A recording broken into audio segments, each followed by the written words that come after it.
The Tkachuk brothers are on the ice, flanking Jack Eichel and John Cooper. Look out! They're going to drop the gloves right away. That was awesome. If you haven't been keeping up with the Four Nations face-off, you are missing out on some of the best hockey we have seen in over a decade. Saturday's game between Canada and USA might go down as one of the best hockey moments I have ever witnessed, and it's not even close. While the NBA was preparing for their mediocre All-Star game, now let's meet our teams! die-hard hockey fans were able to watch this.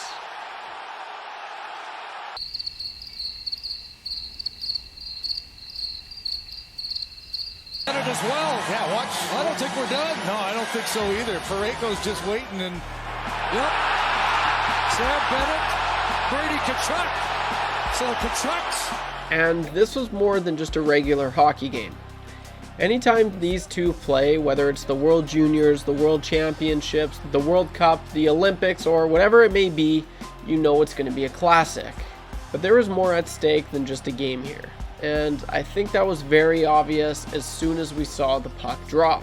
And that is kind of what we're going to be talking about in today's video. If you're new to the channel, this is Above Average. I'm YouTube Trav, and thanks for clicking on this video. Boy, oh boy, what a moment that was, guys. I've been watching hockey for the majority of my life, pretty well all my life, and that ranks up there with one of the best moments I've ever seen. And it sucks, obviously, Canada lost, but they were able to clinch a spot in the finals where there will be a rematch. And there has to be a rematch. There has to be a rematch. Like, that was awesome. Hockey fans they've been waiting for that for, over 10 years now.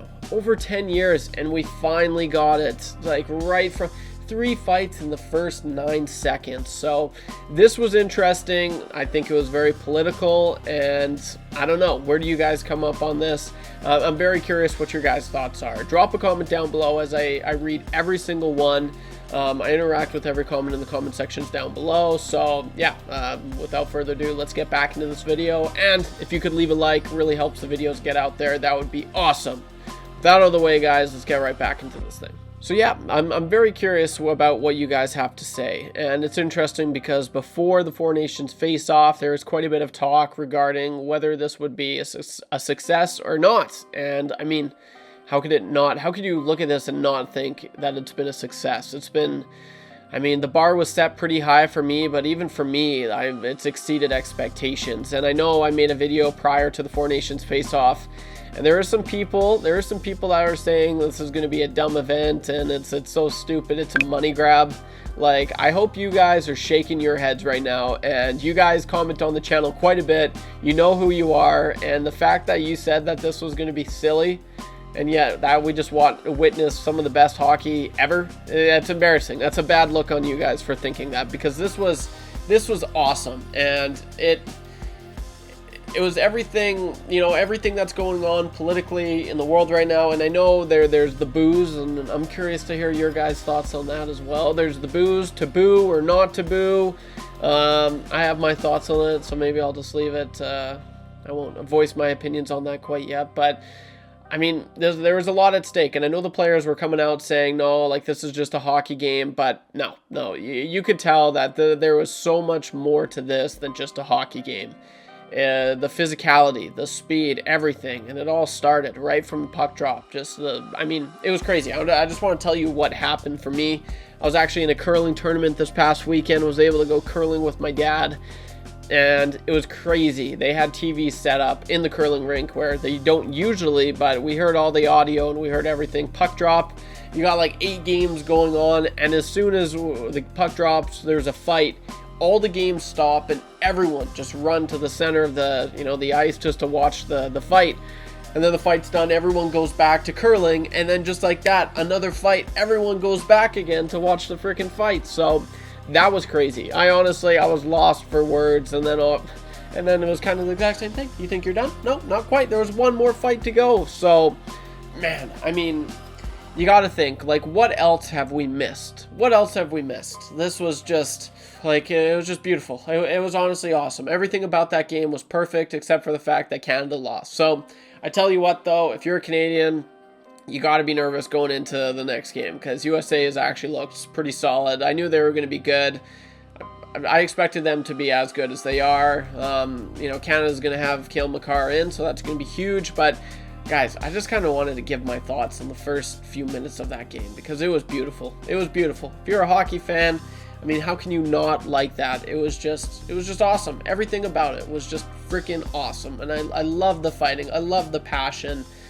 It was honestly going to go down as one of the best moments, hockey moments of my life, and it's not even close. It really is. All I know is that was freaking awesome, and if you're a hockey fan and you're wanting to get into hockey, there is no better time than to do it now because, I mean, that was just awesome, and you're taking advantage of, yeah, there's no football right now, there's no baseball right now, the NBA is there, but they're just getting off of their All-Star Weekend, which every year I just see more and more negative comments about this event. So it was all over. It was TikTok, Instagram, Facebook, wherever you go on social media, that was the main focal point. And I don't know if it's just my algorithm because I watch a lot of hockey stuff, but I mean, I'm seeing people I've never seen before comment on hockey, and I'm seeing the numbers in the States just skyrocket. They've never been this invested before in hockey. So there's a lot at stake here, and the Americans want to win this, but so do we, so do us Canadians, and here's hoping they can get it done, because I tell you what, losing to Russians was tough, but losing to the Americans might be tougher, and they're both sore winners and sore losers, but I don't know, just with everything going on right now, I really, really, really do not want to lose to the Americans on Thursday night.